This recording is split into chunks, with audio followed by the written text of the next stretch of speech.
위원장이 당 중앙군사위원회 확대 회의를 열어 자위적 국방력 문제를 논의했습니다. 구체적 내용은 밝히지 않았지만 군 조직 개편을 언급했는데 그 속뜻이 뭔지 짚어봅니다. 광주의 한 모텔에서 불이 나 2명이 숨지고 30여 명이 다쳤습니다. 일용직 노동자인 방화범은 불을 지르고 가장 먼저 짐을 챙겨 빠져나왔습니다. 서울시 교육청이 모의 선거 교육을 할 학교 40여 곳을 선정해 지원하기로 했습니다. 참정권의 중요성을 알린다는 취지인데 정치 편향 우려도 나옵니다. 유재수 감찰문마 의혹을 수사 중인 검찰이 이르면 내주 조국 전 장관에 대한 구속영장 청구 여부를 결정할 전망입니다.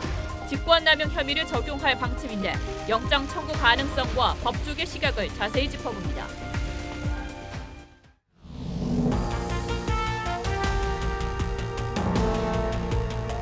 여러분 안녕하십니까? 북한이 미국에 보내겠다는 크리스마스 선물을 고른 듯합니다. 어제 김정은 위원장 주재로 군사위원회를 열었는데 앞으로 북한군이 어떻게 움직인다 이런 군사 전략을 논의하는 회의여서 의미가 적지 않습니다. 특히 미국을 향한 전략 도발을 결정했을 것으로 보여서 미북 간의 긴장감도 커지고 있습니다. 북한은 또 이번 회의에서 군 조직을 개편했다고 발표했습니다. 구체적인 내용은 공개되지 않았지만 핵과 미사일을 다루는 조직에 힘을 실어주려는 의도로 보입니다. 오늘 첫 소식은 고서정 기자가 보도합니다. 북한 조선중앙통신은 오늘 김정은 위원장이 당 중앙군사위원회 확대 회의를 지도했다고 보도했습니다. 북한 노동당 중앙군사위원회는 군사 분야 모든 사업을 지도하는 기관으로서 국방사업 전반을 지도합니다. 북한은 국가 방위사업 전반에서 결정적 개선을 가져오기 위한 중요한 문제들을 논의했다고 전했습니다. 북미 비핵화 협상 중단, 제재 강화 가능성, 이에 따른 미국과의 긴장 고조 가능성 등을 군사 차원에서 선제적으로 대비하기 위한 움직임으로. 구체적 내용은 언급하지 않았습니다. 북한이 곧장 ICBM을 쏘기보다는 단계적으로 군사적 도발을 강화할 것이다 하는 예상을. 북한의 대륙간 탄도미사일, 초대형 방사포의 실전 배치와 관련된 내용일 수 있다는 관측이 나옵니다. 중대한 문제들을 토의 결정하기 위하여 제5차 전원회의를 12월 하순에 소집할 것을 결정한다. 북한은 부대들을 조직하거나 확대 개편하는 문제, 일부 부대들을 소속 변경시키는 문제와 부대 배치를 변경시키는 문제도 논의했다고 전했습니다. TV조선 고서정입니다. 미국은 말 그대로 비상이 걸린 분위기입니다. 어제 시진핑 중국 주석과 통화한 트럼프 대통령, 오늘은 아베 일본 총리와도 통화해서 북한 문제를 논의했습니다. 미국은 일단 대북 제재 고삐를 바짝 틀어줄 분위기입니다. 이어서 송무빈 기자입니다. 트럼프 미국 대통령이 아베 신조 일본 총리와 전화회담을 가졌습니다. 양국 정상은 1시간 15분간의 통화에서 무역 문제와 대북 대응 등 양자 사안을 논의했습니다. 백악관은 두 정상이 최근 북한의 위협적 성명을 고려해 긴밀히 소통하기로 했다고 밝혔습니다. 트럼프 행정부가 북한의 성명을 위협적이라 표현한 것은 매우 이례적으로 북한이 성탄 선물을 예고하며 대미 압박 수위를 높이는 가운데 대북 대응 공조를 다지려는 것으로 풀이됩니다. 미 언론은 미국이 북한의 ICBM 시험이 임박한 것으로 보고 가장 심각한 위기의 사이클에 대비하고 있다고 전했습니다. Experts are looking for the possibility of a long-range missile test, another intercontinental ballistic missile test. 트럼프 대통령이 지난 2017년처럼 군사 대응 카드를 꺼낼 수도 있지만 유엔 안보리를 통해 대북 제재를 강화하는 쪽으로 대응할 가능성이 높다는 전망이 나옵니다. 미일 정상 전화회담 직후 아베 총리는 비핵화에 대한 미북 협의를 완전히 지지하며 북한의 도발을 단호히 비판한다고 밝혔습니다. TV조선 송무빈입니다. 미국이 제재를 강화해도 중국과 러시아가 뒷짐을 지면 말짱 헛일입니다. 해외 노동자를 오늘까지 소환하라는 안보리 제재만 해도 그렇습니다. 북한 노동자들이 일하는 중국 내 식당들 오늘도 성업 중이었습니다. 이어서 윤태윤 기자입니다. The draft resolution received 15 votes in favor. The draft resolution has been adopted unanimously as Resolution 2397. of 2017.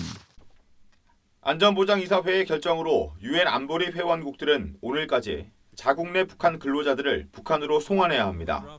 북한의 대량 살상 무기 개발 자금 조달을 막기 위한 조치입니다. 약 3만 명의 북한의 노동자가 있었던 러시아는 3분의 2 가량을 돌려보낸 반면 전체 중 절반이나 되는 북한 노동자가 일하고 있는 중국은 송환 규모를 공개하지 않고 있습니다. 중국 내 북한 식당은 송환 마감일인 오늘도 정상 영업하는 모습이 목격됐습니다. 소식통들은 러시아는 관광이나 학생 비자를 이용해 제재를 우회하고 중국 국영 기업들은 북한 노동자들을 계속 고용한다고 전합니다. 중국과 러시아는 최근 대북 제재를 일부 해제하자는 결의안을 제출하기도 했습니다. 북한 파견 노동자는 현재 전 세계 29개국 10만 명 수준으로 이들이 벌어들이는 외환은 연간 5억 달러, 5,800억 원 수준입니다. 중국과 러시아의 비협조로 국제사회의 대북 제재가 힘을 쓰지 못하는 모습입니다. TV조선 윤태윤입니다. 북한이 군사위원회를 열어서 군 조직을 개편한 건 미국과의 군사 대결 구도에 변화를 주겠다는 것이어서 의미가 적지 않습니다. 고영환 교수와 함께 좀 더 자세히 이야기 나눠보겠습니다. 어서 오십시오.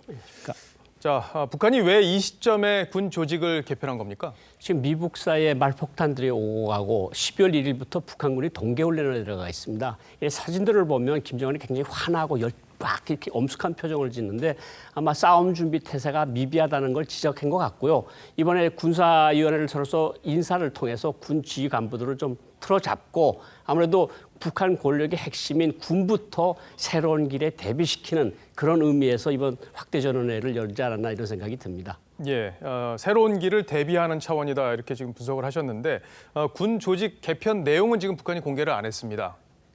북한이 어떤 내용을 토론했는가는 아마 북한이 올해 5월 달부터 했던 미사일, 대형 방사포 이런 것들을 보면 답변이 나오리라고 생각을 하는데요. 아무래도 저는 그렇게 생각을 합니다. 북한이 제 포병사령부가 있고 전략군사령부가 있거든요.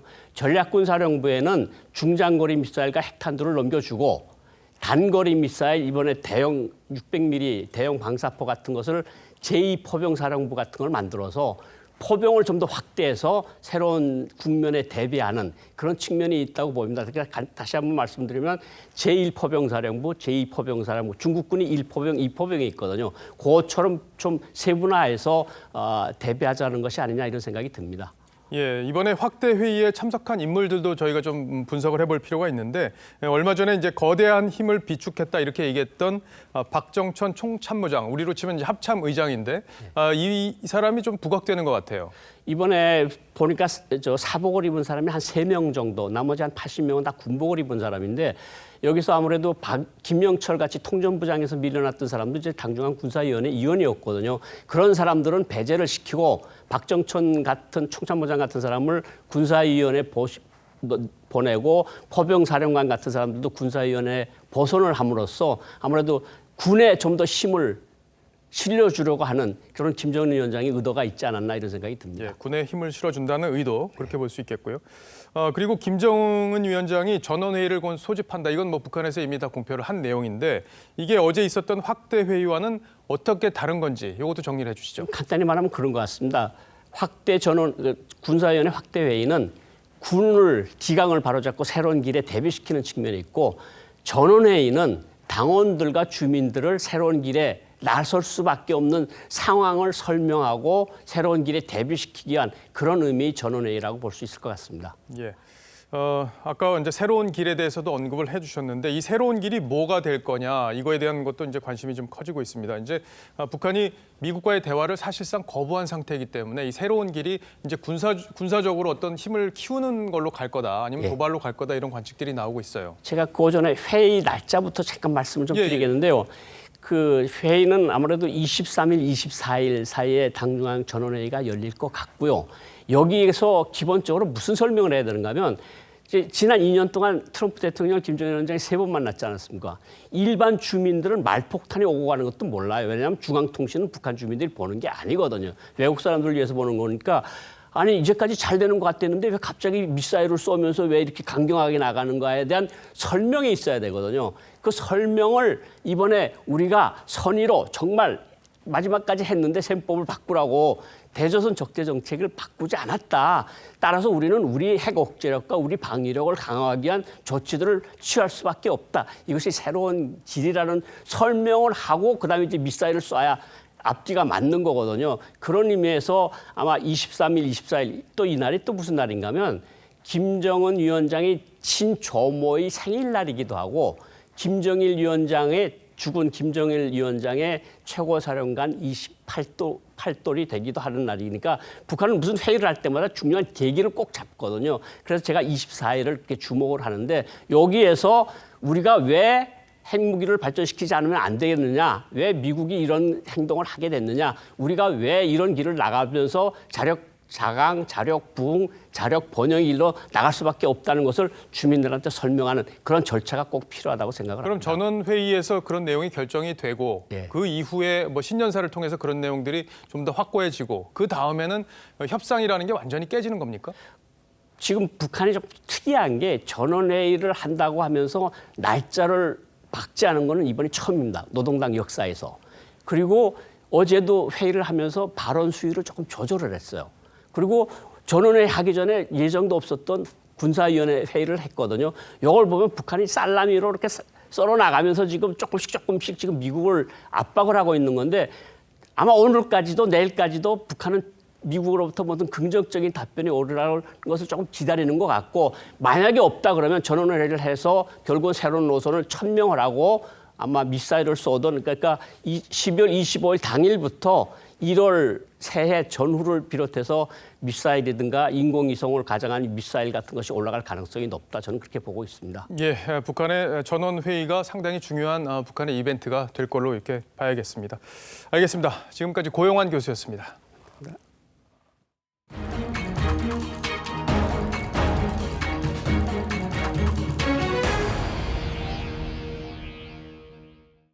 오늘 새벽 광주의 한 모텔에서 불이 나 2명이 숨지고 31명이 다쳤습니다. 투숙객이 불을 지른 것으로 보이는데 부상자 가운데 일부는 생명이 위중한 상태라고 합니다. 먼저 김다로 기자입니다. 건물 창문으로 불길이 치솟습니다. 119 구조대원들은 쉴 새 없이 환자를 실어 나릅니다.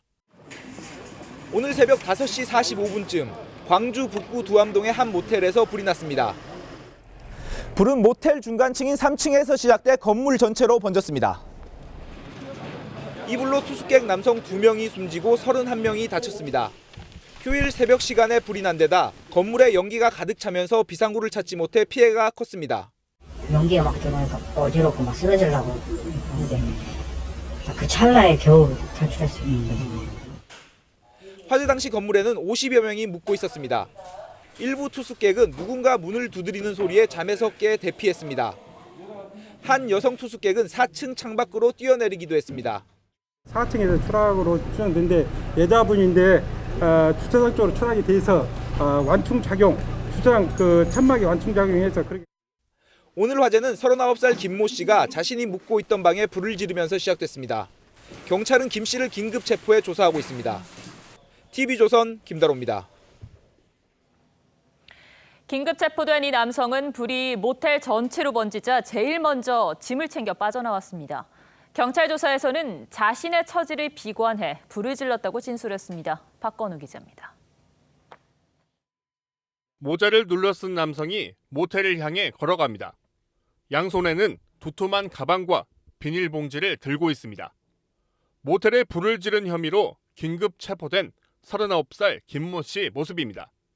김 씨는 오늘 새벽 0시쯤 광주 북구의 한 모텔로 들어가 3일치 숙박비를 계산했습니다. 6시간 뒤 김 씨가 묵은 3층 객실에서는 연기와 함께 화염이 치솟았습니다. 뛰어가 보니까 그냥 연기가 엄청나게 나오더라. 시커먼 연기가. 김 씨는 화재 직후 객실을 빠져나왔지만 짐을 두고 나와 3층으로 다시 올라갔습니다. 이 과정에서 본인도 화상을 입었고 제일 먼저 구조돼 병원으로 옮겨졌습니다. 김 씨는 경찰 조사에서 방화 혐의를 대부분 시인했습니다. 라이터로 베개에 불을 붙인 뒤 화장지를 풀어놓고 이불까지 덮었다고 진술했습니다. 김 씨는 최근까지 일용직 노동일을 하면서 인근 오피스텔에 거주해왔던 것으로 알려졌습니다. 오피스텔에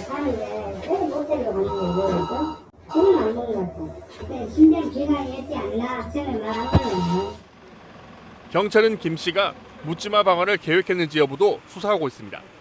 TV조선 박건우입니다.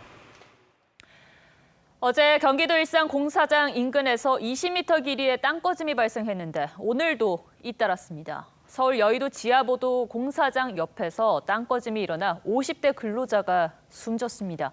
권형석 기자가 보도합니다. 아스팔트가 내려앉아 물이 들어찬 지하가 훤히 보입니다.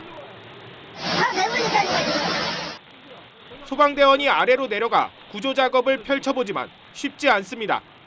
공사 시작하시기 전에 이제 그쪽에서 매몰돼가지고 지하 3m 높이에서 아래로 떨어져가지고요. 오늘 오전 7시 20분쯤 서울 여의도의 한 지하보도 공사장 인근에서 땅꺼짐이 발생했습니다. 이 사고로 작업 준비를 하던 공사장 근로자 54살 최모 씨가 3m 아래로 떨어졌습니다. 최 씨는 의식을 잃은 채로 구조돼 병원으로 옮겨졌지만 끝내 숨졌습니다. 땅꺼짐이 발생한 사고 현장입니다. 현재는 파란 천막으로 현장을 덮어둔 채 복구를 준비 중입니다. 사고 현장 아래로는 수도관이 매설돼 있습니다. 수상에다 지금 파이널이 카드가 나오잖아요. 이게 그거 보이면은 풀어져. 어제는 경기도 일산의 한 오피스텔 공사 현장 인근에서 길이 20m, 폭 5m 규모 싱크홀이 발생했습니다. 다행히 다친 사람은 없었지만 주변 건물의 수도가 끊겨 주민들이 불편을 겪었습니다. 고양시는 도로 양방향을 통제하고 복구 작업을 하고 있습니다. TV조선 권영석입니다. 서울 지역의 초중고 학생들이 내년 총선을 미리 체험해본다고 합니다. 공약을 분석하고 모의투표까지 해본다는데 참정권 체험 차원에선 긍정적이지만 아이들 교실에 정치물이 들까 걱정하는 목소리도 있습니다. 신은서 기자입니다. 영국의 한 교실. 각 정당 공약을 놓고 열띤 토론이 벌어집니다. Conservative cannot be trusted to treat people fairly, and Labour they will take Britain too far to the left. 이 같은 체험형 선거 교육이 우리나라에서도 도입됩니다. 서울교육청은 실제 총선 후보들의 공약을 분석하고 투표까지 해보는 모의 선거학습에 참여할 초중고등학교 40곳을 선정했습니다. SNS나 이런 방식으로 왜곡된 그런 정치의식을 형성하는 것보다는 공식적인 그 교육 과정을 통해서 민주주의를 제대로 배울 수 있는 그런 기회를 주자. 청소년 단체들은 환영한다는 입장입니다. 딱 20살이 된다고 해서 내가 이 후보를 이렇게 잘 뽑을 수 있겠다 이런 기준이 생기는 게 아니잖아요. 지금부터 계속 이렇게 반복 학습을 하면서 반면 교육계에선 우려의 목소리도 나옵니다. 교사가 특정 시각을 유도할 수 있다는 겁니다. 인원고에서 정치 편향 교육 논란이 있었습니다. 실제 학교 교실에서 총선 후보자를 놓고 모의 투표 교육까지 한다는 것은 교실 정치 장화와 갈등을 더 부추길 우려가 높습니다. 찬반 논란 속에 서울교육청은 지원 학교를 내년에도 추가로 모집할 예정입니다. TV조선 신은서입니다. 다가오는 새 학기부터 고등학교에서 사용할 한국사 교과서가 또 논란입니다. 전 정부에서는 국정화 자체가 문제였다면 이번에는 이념적으로 편향된 내용들이 문제입니다. 천안함 폭침 사건을 침몰로 표현했고 문재인 정부를 미화하는 내용도 담겼습니다. 오늘의 포커스는 정권만 바뀌면 반복되는 역사 교과서 논란에 맞췄습니다.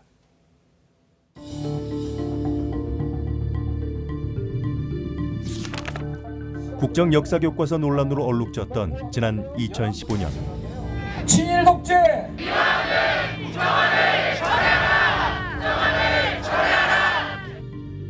일제 식민지 지배 덕분에 근대화했다고 미화하고 친일파의 친일 행정을 의도적으로 왜곡, 누락한 교과서입니다.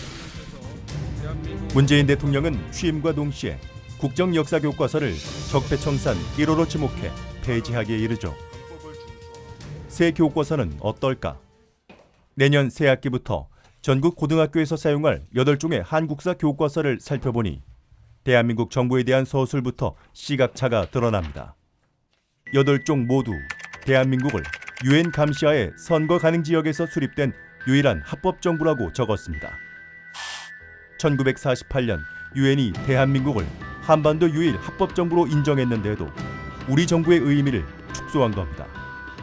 또 북한의 기습 공격으로 해군 장병 46명이 전사한 천안함 폭침은 사건이나 침몰 등으로 두루뭉술하게 표현했습니다. 분쟁도 있고 대화도 있고 이제 다 있는 건데 그걸 있는 대로 다 서술을 해야 되는데 분쟁이나 이런 건 다 빼버리고 대화 이런 것만 강조하고 완전히 그 입맛에 맞는 것대로 선별적으로 쓰잖아요. 종전에는 1대1이던 전 근대사와 현대사 비율을 1대3으로 근현대사 비중을 월등히 높인 것도 논란입니다. 세월호와 탄핵, 촛불 집회 등이 자세히 서술됐는데 아직 논쟁 중인 사안마저 포함된 것에 대해선 평가가 엇갈립니다. 더 큰 논란거리는 전 정권은 깎아내리고 아직 임기가 끝나지도 않은 현 정권은 축혀 세운다는 겁니다. 현재 교착 상태에 빠진 남북 관계와 북한의 잇따른 미사일 도발은 어떻게 설명할까요? 전문가들은 역대 역사 교과서들이 숱한 논란이 있었지만 현직 대통령을 찬양하는 교과서는 없었다고 말합니다. 이 정부에 대해서는 긍정적으로 실으면서 사진을 화보처럼 아주 크게 실었다는 것은 굉장히 문제인 게 결국 문재인 정부의 홍보물 역할을 하는 거죠. 교육부는 지필 기준에 맞춘 검정이라며 문제가 없다는 입장입니다. 이를 옹호하는 입장도 있습니다. 역사학자인 한 서울대 교수는 역사책을 쓸 때 이전 정권까지는 서술한다며 박근혜 정권에서 촛불 시위 양태가 나타났고 그것이 정권 교체에 중요한 역할을 미쳤다는 정도만 서술하는 건 문제가 없다고 말합니다. 그러나 걱정하는 목소리도 적지 않습니다. 전직 대통령 탄핵 이야기를 쓴다든지 남북 정상회담을 아주 과대평가해 쓴다든지 그런 경우에 학생들이 균형 있는 시각을 잃을 수도 있는 거죠. 인원고 사태로 정치 편향 교사를 둘러싼 논란이 좀 세지잖아요.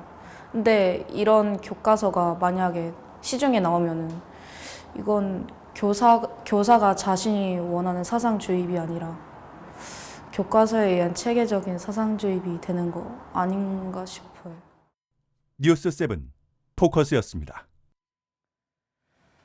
네, 정경심 교수의 사모펀드, 입시 비리 의혹 등의 사건을 맡은 재판장이 또 검찰에 고발당했습니다.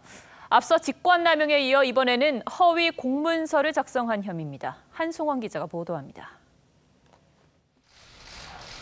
정경심 교수 관련 사건을 맡은 송인권 부장판사를 비판하는 손피켓을 든 사람들. 이들은 송 부장판사가 공판조서를 허위로 작성했다며 검찰에 수사를 의뢰했습니다. 재판부가 공소장 변경을 불허하자 검찰이 이의 제기를 했음에도 공판조서에는 별다른 의견 없음이라고 기재한 것을 문제 삼은 겁니다.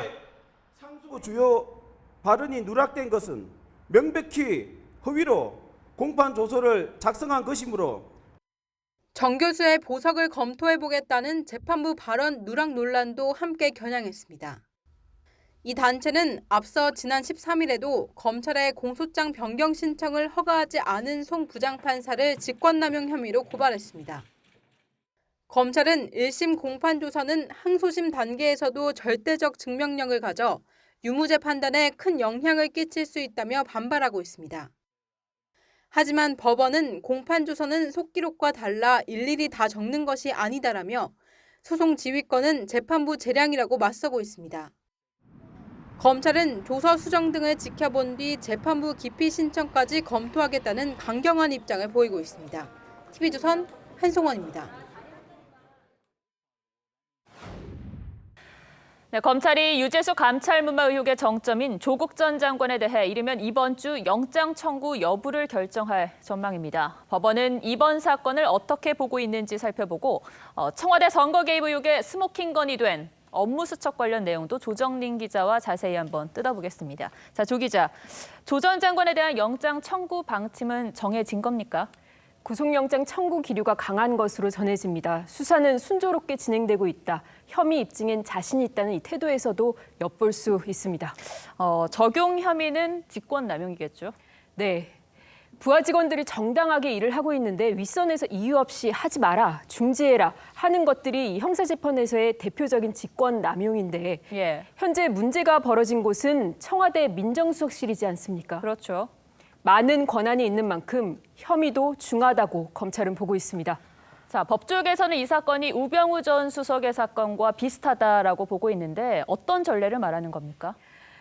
네, 우 전 수석은 박근혜 정부 시절 미르 K스포츠재단의 비위 의혹을 감찰하지 않은 직무유기 혐의 등이 인정돼 1심에서 징역 2년 6개월을 선고받았습니다. 예. 재판부는 그 근거로 최서원 씨의 국정농단을 알면서도 민정수석으로서 어떤 조치도 취하지 않았다고 지적했습니다. 법조계에선 법리적인 점이나 일이 벌어진 위치 등이 데칼코마니처럼 겹친다고 말하기도 합니다. 그런데 방금 전에 보니까 우 전 수석의 경우에는 직무유기이고 조 전 장관의 경우에는 직권남용인데 혐의 자체가 다르지 않습니까?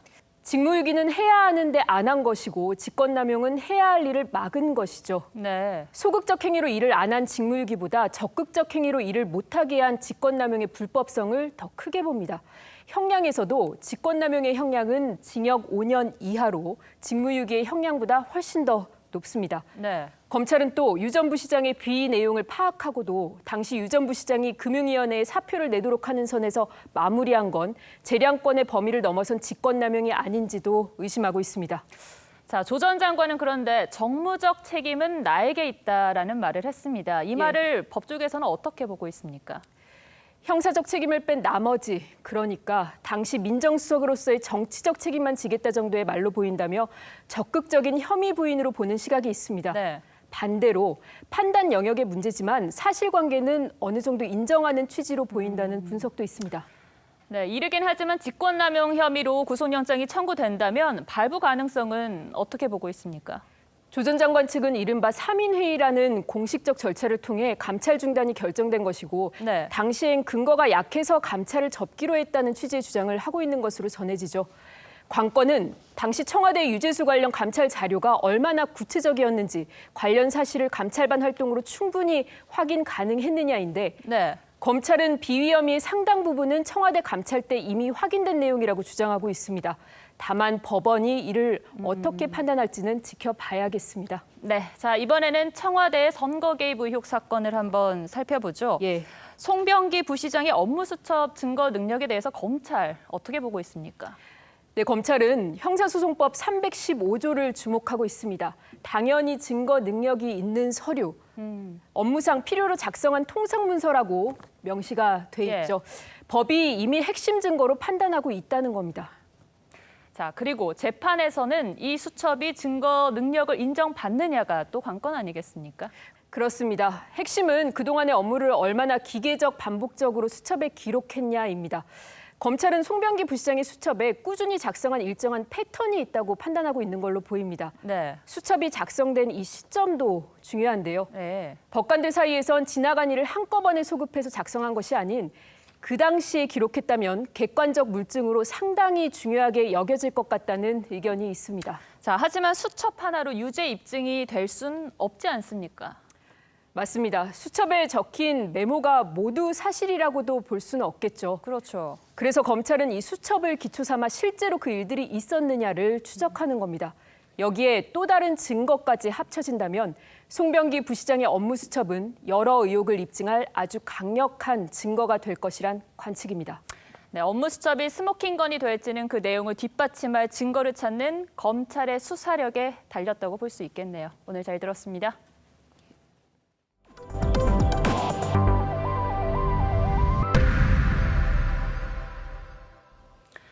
네, 국내 배달앱 1위인 배달의 민족이 2위 요기요의 독일 업체에 매각됐습니다. 우리가 어떤 민족이냐고 애국 마케팅을 하던 업체가 독일로 넘어간 데 대한 비판도 있고 또 배달 시장 독과점 논란도 큽니다.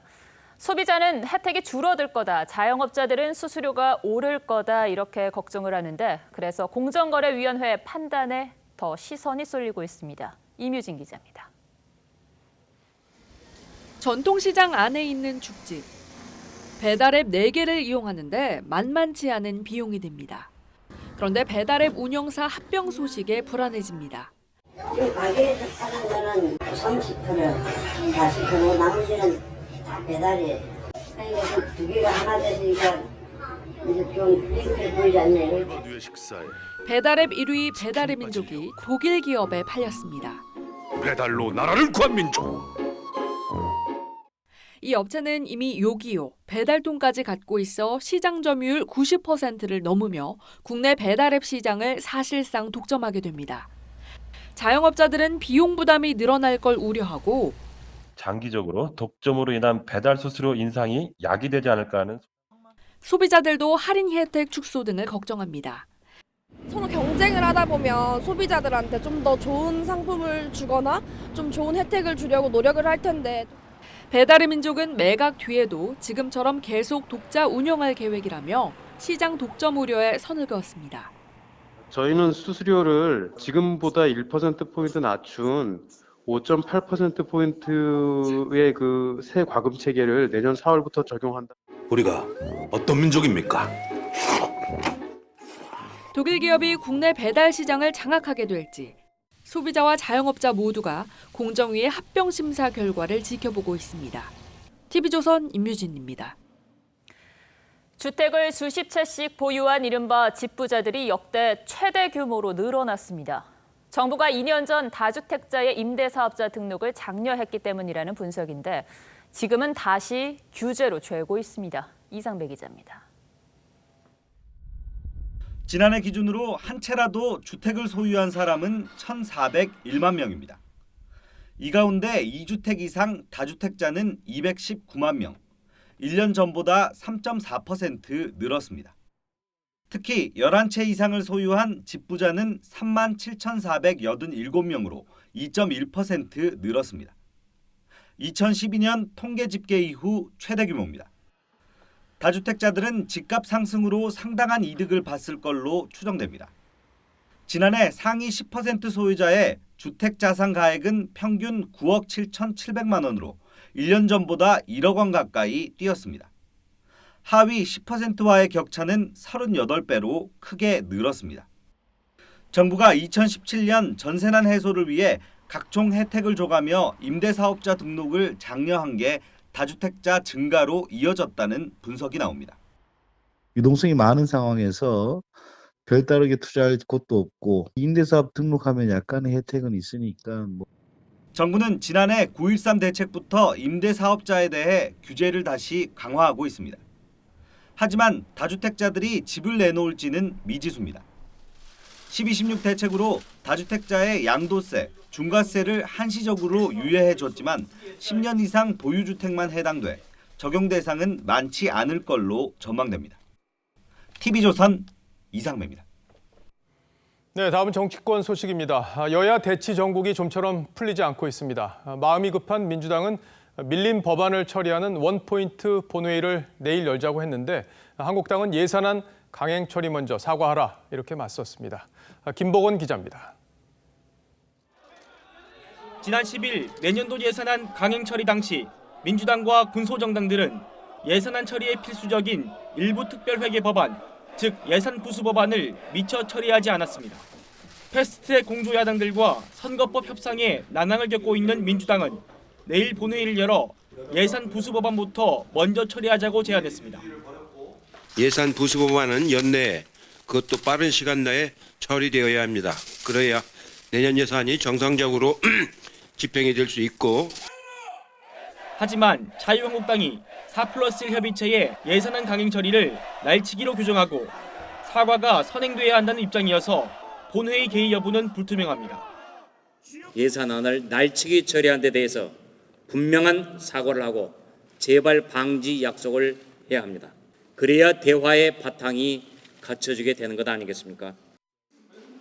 문희상 국회의장은 내일 본회의 개의를 목표로 오전 11시 3당 교섭단체 원내대표 모임을 소집했습니다. TV조선 김복원입니다.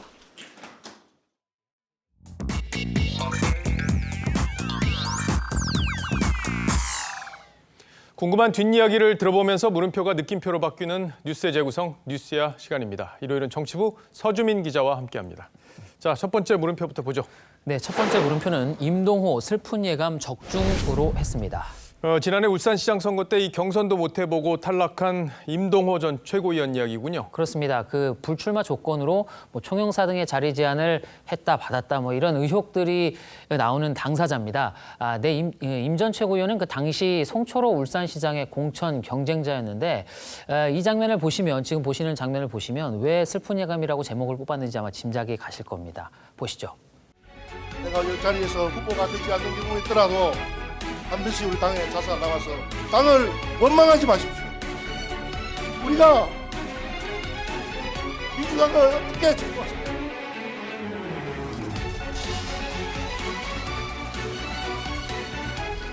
우리 당이 얼마나 들었는지 오래되고 당을 제대로 하는지 모르겠지만 저는 말씀드리고 싶고.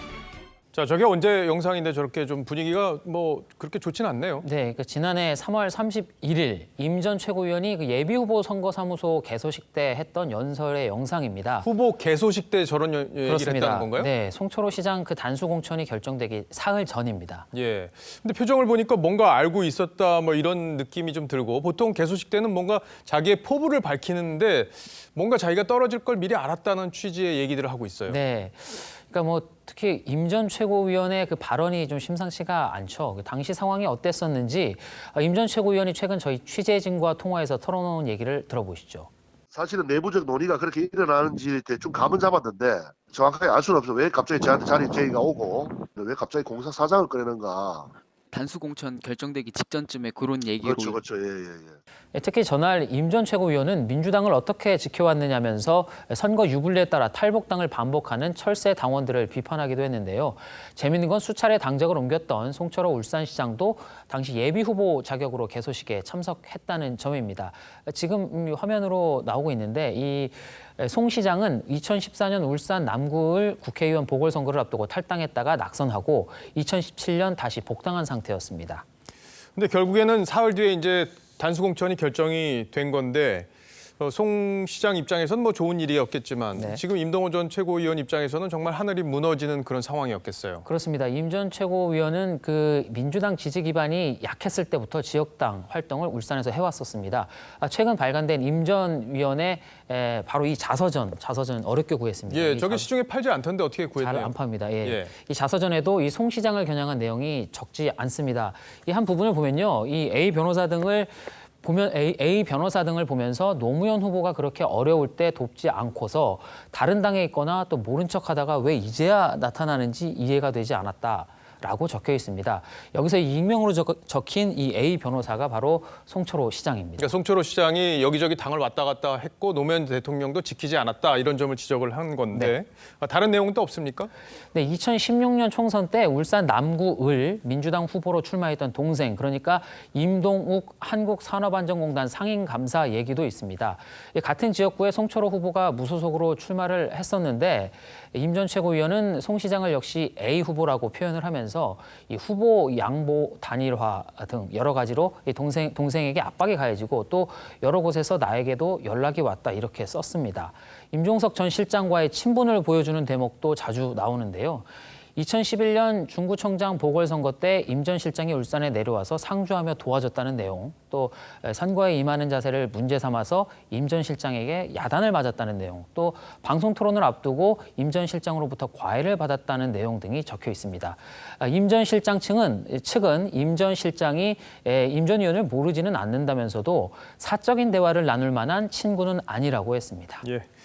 임 전 실장 입장에서는 또 그렇게 주장하고 있다. 이런 내용까지 봤군요. 그럼 자, 첫 번째 물음표 정리해 볼까요? 네, 첫 번째 물음표 임동호 슬픈 예감 적중의 느낌표는 이 슬픈 예감 이어질 듯으로 했습니다. 민주당 울산시당은 이 책, 아까 보신 그 책 내용 중에 당과 일부 당원의 명예를 훼손하는 내용이 담겼다는 이유를 들어서 임 전 최고위원의 제명을 결정을 했습니다. 중앙당 윤리심판원은 오는 30일 이 징계 확정 여부를 최종 결정합니다. 예, 30일을 또 결과를 잘 지켜봐야겠습니다. 예. 자, 다음 물음표로 가보죠. 네, 두 번째 물음표는 여야 네가 꼼수다로 했습니다. 네가 꼼수다. 이렇게 나는 꼼수다에서 뭐 따온 것 같은데 제목이 나가 아니라 너네요. 네, 그 자유한국당이 최근 비례한국당을 따로 만들어서 비례대표 의석을 지키겠다고 하자 정의당 윤소아 원내대표가 페이스북에 이렇게 비판을 했습니다. 당신들의 수준이 딱 그러하다. 비례한국당 창당을 촉구한다. 내년 총선 폭망하고 위성 탓하지 마시길 바랍니다. 이렇게 비꼰 겁니다. 예, 뭐 한국당이 비례 한국당을 만든다고 하면 사실 꼼수로 볼 측면도 있긴 해요. 네. 근데 한국당도 할 말이 있을 것 같습니다. 네, 그렇습니다. 앞서 그 민경욱 의원이 페이스북에 올린 사진입니다. 한번 보시면요. 이게 공보입니다. 경기도 그 비례대표 의원 선거 공보인데 나라는 민주당이 맡기셨다면 정당 투표는 정의당입니다. 이렇게 써 있습니다. 민 의원은 이를 두고 대놓고 지역구 투표는 민주당에 또 정당 투표는 정의당에 달라고 했으면서 비례한국당은 절대로 안 된다는 것도 정의당스럽지 않다 이렇게 비판을 했습니다. 그러니까 결국엔 민 의원 얘기가 맞는 건지 한번 검증을 또 해봐야겠어요. 네, 일단 그 저 선거 공보는 그 지방선거 당시 경기도지사와 도의원 선거 때 사용됐던 건데 그런 취지의 내용이 담겨 있긴 합니다. 그러니까 민주당 도지사를 선택하겠다는 당신께 혹시 정당 투표는 결정하셨나요? 라고 돼 있는데요. 도지사는 민주당 후보를 찍더라도 정당 투표만큼은 정의당에 해달라는 취지입니다. 그러니까 정의당 당신들도 과거에 비슷한 방식으로 선거운동 한 거 아니냐 이런 게 이제 한국당 주장 같은데 그래도 정의당이 뭐 위성 정당까지 만든 건 아니잖아요, 내용이. 아, 그렇습니다. 그 정의당 입장에서는 이 승자 독식인 지역구 선거에 진입하기가 어렵기 때문에 이 비례대표로라도 진입할 수 있게 해달라는 호소로 볼 수 있고요. 한국당이 말하는 비례정당은 지역구 의석수에 더해서 비례의원까지 더 가져가려는 욕심이다 이렇게 비판을 하고 있습니다. 뭐 석패율제에 과거에 이제 심상정 대표가 반대했다가 이번에 또 다시 찬성하고 있고 또 저런 모습까지 보이면서 이제 소수 정당이 좀 몸부림을 친다 뭐 이런 평가가 나오기도 해요. 네. 그런데 이제 소수 정당으로서는 또 의석 확보를 위한 어떤 뭐 불가피한 측면도 있다. 여러 가지 면으로 볼 수 있을 텐데 네. 그런 점들은 아마 유권자들의 판단에 맡겨야 될 것 같아요. 네. 그래서 물음표 정리해 볼까요? 예. 예, 물음표 두 번째 물음표 여야 네가 꼼수다의 느낌표는 내가 하면 묘수, 네가 하면 꼼수로 했습니다. 많이 듣던 얘기입니다. 자, 느낌표만 봐도 뭐 무슨 내용인지 시청자 여러분은 판단하셨을 것 같아요. 자, 잘 들었습니다. 지금까지 서주민 기자였습니다. 네, 2700여 년 전에 미라가 서울로 왔습니다. 고대 이집트 유물 94점을 직접 볼 수 있는 기회인데 이집트 파라오가 꿈꿨던 사후 세계는 어떤 건지 구민성 기자가 담아왔습니다. 아마포로 감겨 있는 미라가 굳은 채 누워 있습니다. 미라가 들어있던 관에는 망자의 삶을 심판하는 저울 등 고대 이집트인들이 믿었던 사후 세계의 그림들이 빼곡히 그려져 있습니다. 미라의 주인공인 토티르데스는 2700년 전 사람으로 추정되는데 CT 촬영을 통해 19살 이상의 남성인 걸 알아냈습니다. 영원한 삶을 살기 위해서 자기 몸이 미라로 만들어져야 됐고요. 그래서 미라관 같은 데에는 당시 이집트인들이 생각하는 세계관 같은 게 잘 그려져 있습니다. 영생을 꿈꾼 이집트인들의 세계관은 유물 곳곳에 담겨 있습니다. 람세스 2세가 권력을 과시하기 위해 이집트 곳곳에 남겨놓은 자신의 조각상이 위엄을 뽐내고 금, 은, 수정으로 장식한 따오기 관 안에는 실제 따오기에 미라가 들어있습니다. 이 밖에 호르스를 안고 있는 이시스, 세티 1세의 경계비 조각에서도 수천 년 세월의 흔적이 보입니다. 이번에 전시된 고대 이집트 유물은 모두 94점으로 미국 뉴욕 브루클린 박물관에서 가져왔습니다. 국립중앙박물관의 브루클린 박물관 한국실 지원이 계기가 됐는데 이 전시는 2년간 무료로 관람할 수 있습니다. TV조선 구민성입니다.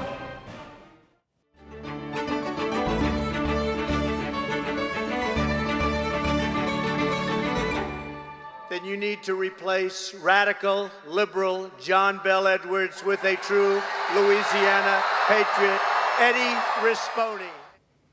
대통령의 지원 유세가 자유로운 미국과 달리 우리 법은 대통령의 선거 개입을 금지합니다. 관권 선거로 표심이 왜곡됐던 과거에 대한 반성 그리고 경계가 이런 법을 낳은 겁니다. 대통령이 되면 의회와 지방 권력까지 손에 쥐려는 유혹을 느끼게 되죠. 노무현 전 대통령도 열린 우리당을 지지해달라는 한마디로 탄핵 위기까지 몰렸었습니다. 박근혜 전 대통령은 새누리당 공천에 개입한 혐의로 징역 2년을 선고받기도 했죠. 문재인 대통령은 야당 시절 박 전 대통령이 촉발한 진박 논란이 선거 개입이라며 에둘러 탄핵을 언급했습니다. 자신의 사람들을 당선시켜달라는 노골적인 당선운동인가. 박근혜 대통령은 과거 한나라당이 노무현 대통령에게 어떻게 하였는지 되돌아보면서 자중하시기 바랍니다. 하지만 공정과 정의를 앞세워 집권한 문재인 정부에서 더 큰 선거 개입 의혹이 터졌습니다.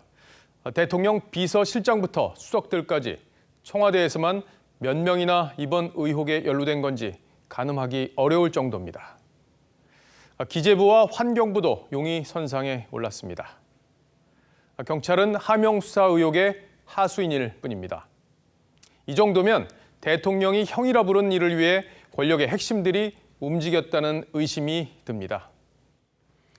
그런데도 문 대통령은 침묵하고 있습니다. 탈탈 털어도 나온 게 별로 없었던 버닝썬, 김학의, 장자연 사건에 대해서는 조직의 명운을 걸고 수사라고 했었는데 말이죠. 주머니 속을 뒤집어 보이듯이 명명백백하게 밝혀내지 못한다면 사정기관으로서의 공정성과 공신력을 회복할 수 없을 것입니다. 권력의 쟁취를 위해 목숨까지 걸 수 있는 게 정치의 단면이라지만 대통령마저 정파의 이익에 갇히면 나라의 미래는 암울합니다. 그래서 문 대통령의 긴 침묵은 많은 국민을 불편하게 만듭니다. 여당의 특검 주장과 법무부의 인사 준비로 검찰은 압박을 느낀다고 합니다. 이런 대혼란을 정리할 수 있는 게 대통령의 한마디 아닐까요? 오늘 앵커가 고른 한마디는 주머니 속을 뒤집어 보이듯 수사하라 였습니다. 밤사이 눈과 비가 내려서 미끄럼 사고가 우려되네요.